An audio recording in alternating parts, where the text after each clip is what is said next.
I am having brain surgery.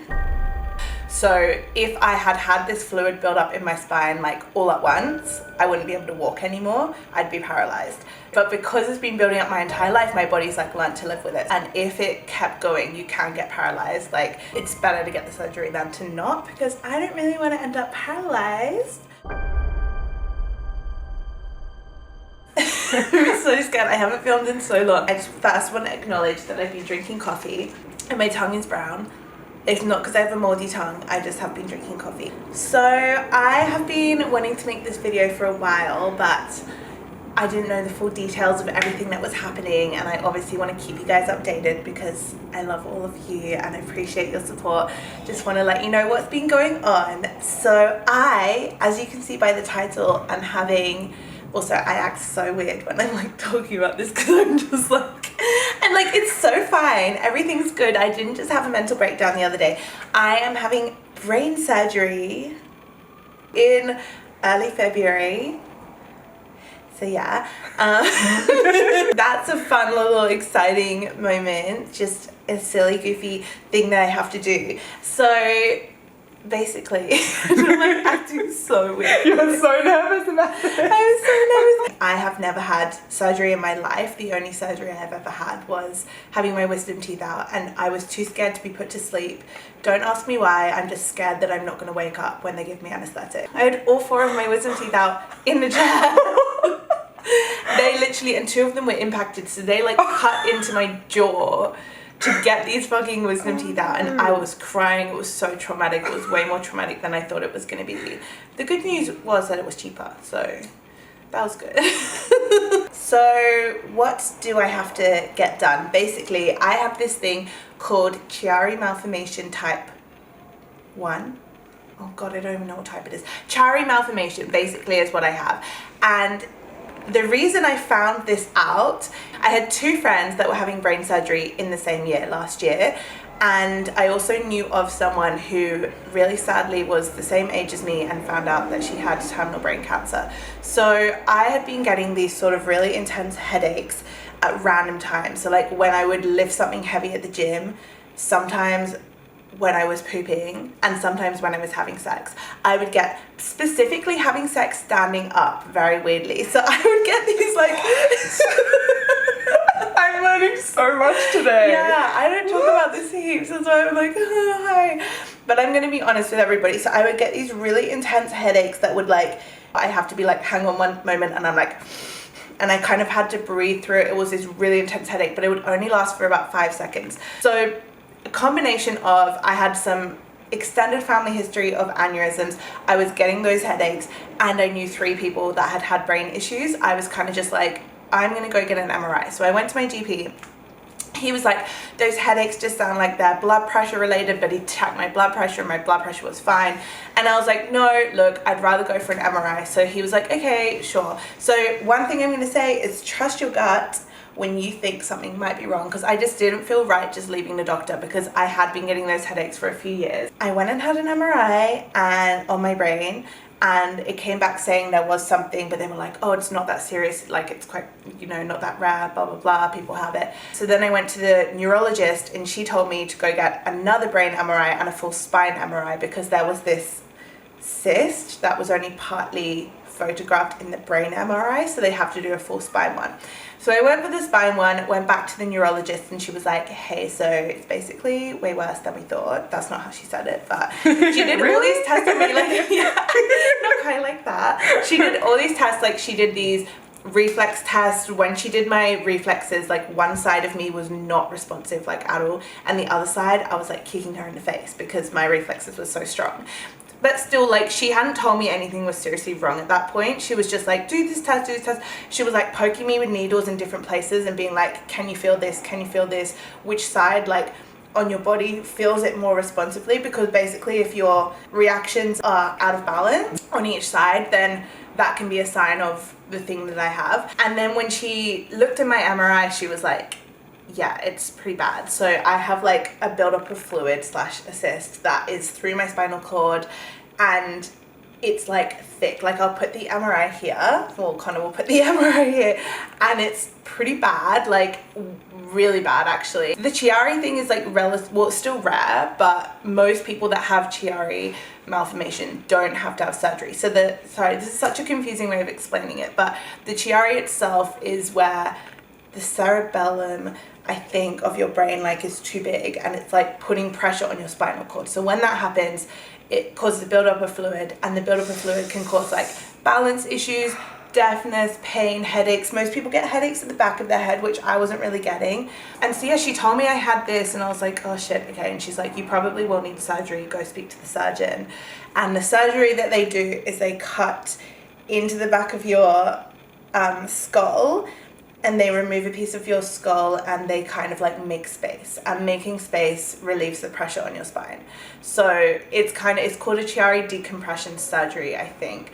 The one good thing is it's technically it's technically skull and membrane surgery rather than brain surgery exactly. So even though it goes near the brain, and it's obviously always a risk when something goes near the brain, it's not as hectic as like going right into your brain for like brain cancer and shit like that. So I am glad of that. Surgeon said to me when I went in, he's like, as far as brain surgery goes, it's like the least hectic thing he does. It's like a 3 to 4 hour surgery, and I stay in hospital for up to 4 nights, I think, as long as everything goes well.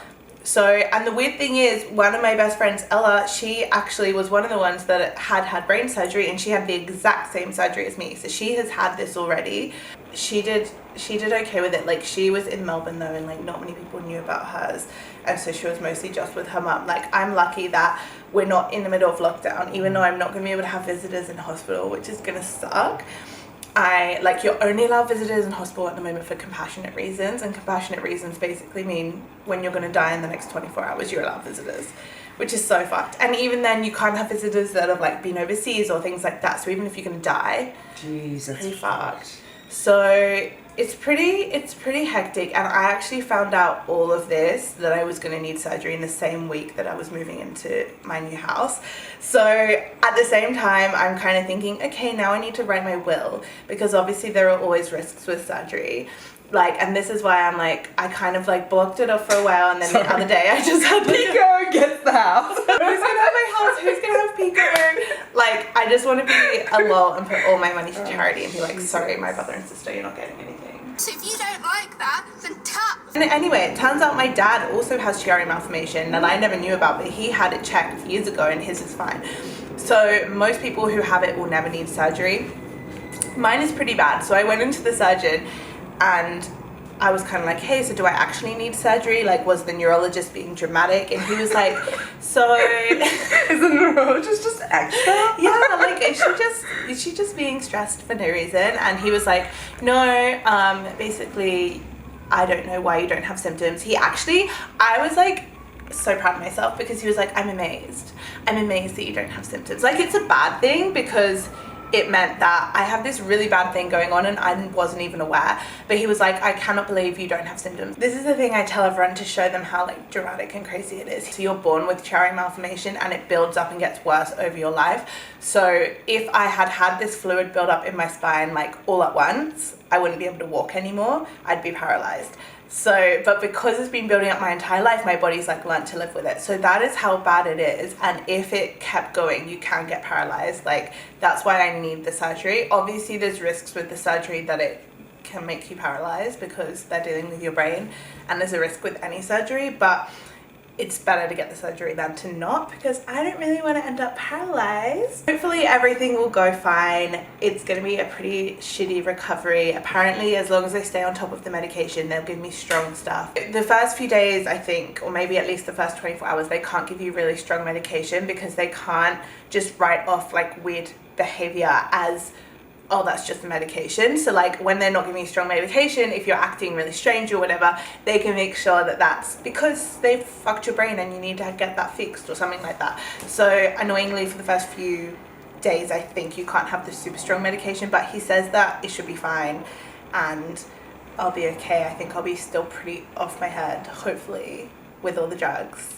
As a sober person, I'm quite excited for that. I'm trying to just hope that this is all happening for a reason, and it's happening because I always put others before myself, and I never ever want people to rally around me and look after me, and I think obviously with this they're gonna literally have to. And I'm gonna be filming me. I'll be in bed like, come away. Yeah, I will. Emma will be overtaking nudes of me in bed, so if anyone has a hospital content fetish, this is your time, guys. Don't worry, I will be in my hospital gown taking photos in the mirror. I don't care. But yeah, on that note, I obviously will be off all my platforms for a little bit. I'm literally gonna be in bed just recovering, so I'm probably going to be on social media more than ever after the first week. The first week, if you are on my OnlyFans, I'm gonna get my friend to go through messages and respond to content requests and things like that. I obviously won't be able to make custom videos for a while, but I will talk about that on OnlyFans. But yeah, as for just responding to content and stuff, my friend will be doing that. Obviously I won't be able to just do any normal chatting for the first week, but after that, as long as I'm feeling better, I will be back to normal. I have filmed so much content for OnlyFans. There is gonna be no shortage of content. If anything, there's gonna be more. I have so much stuff stored up. I've been working really hard on it over the last few months, so you guys are not gonna miss out on any of that. And hopefully within 6 weeks, I should be mostly back to normal. I have to have a catheter because so God, it's fake. I know when I found out, and you have to have it in for the first 24 hours because I can't leave the bed, so they have to do a CT scan to make sure everything's fine. I can't move, so I'm gonna wake up with a catheter in me. That's gonna be shit. And then they're gonna be giving me so much medication that I won't be able to shit. And then when I can shit, when I'm allowed to leave the bed to shit, they will have to give me laxatives because I can't strain, because that will be bad for my head. So then I'm literally gonna be like pissing out my ass. I'm gonna have a catheter in. I'm gonna be an absolute mess with no visitors, never had an operation in my life. We also never know what's gonna happen. Like if I get COVID in the lead up, I'm obviously gonna have to have my surgery postponed, but I'll keep you guys updated. At the moment it's early February and I don't think that's gonna change, but fingers crossed. It just depends on stuff. Like obviously the surgeon could get COVID and there's so many things that could happen that could prevent it from happening soon. Luckily, it's not one of those things that's gonna suddenly, it's not like I have an aneurysm that's gonna burst and kill me. Like it's something that builds up slowly, but my symptoms have been getting worse. One of the ones I've been noticing is like when I laugh or like sneeze sometimes, I get the headaches in the back of my head, which is like a textbook symptom. This was the other thing. When I went to see the neurologist, she was like, you are just textbook TRA malformation. Like it was so obvious. And there's actually a really funny one, which is the way that I walk. People have always laughed at me because I kind of walk with like stiff legs. I mimicked you on Christmas Day. Yeah. And you're like, that's literally because of my brain. I was like, oh, what? I was like, it's so cute the way you walk. The way I walk, people said it since I was a child, that I like walk like a penguin. And the funny thing is I walk like my dad, and my dad has the same thing. So turns out the walking is because of my spine, and my scoliosis is because of the thing in my head. And like the headaches are from that. Like even these pressure headaches that the GP said had nothing to do with it, the neurologist was like, yeah, that's 100% to do with it. So the headaches, like the scoliosis, the shoulder pain, the back pain, like everything that I thought was being caused by my boobs, which has kind of made me ignore it a lot of the time. Obviously my boobs play a part, but I think a lot of it is because of this fucking pressure that I have on my spinal cord this entire time. And you can see in the MRI there's like the white is the cyst, the fluid, and the dark gray part, the entire thing should be dark gray, but there's like this tiny space, like pencil thin line of space, when that should be like this. If you guys are interested in knowing more about this, then leave me any questions below and maybe I'll make another video if I get a chance before the surgery.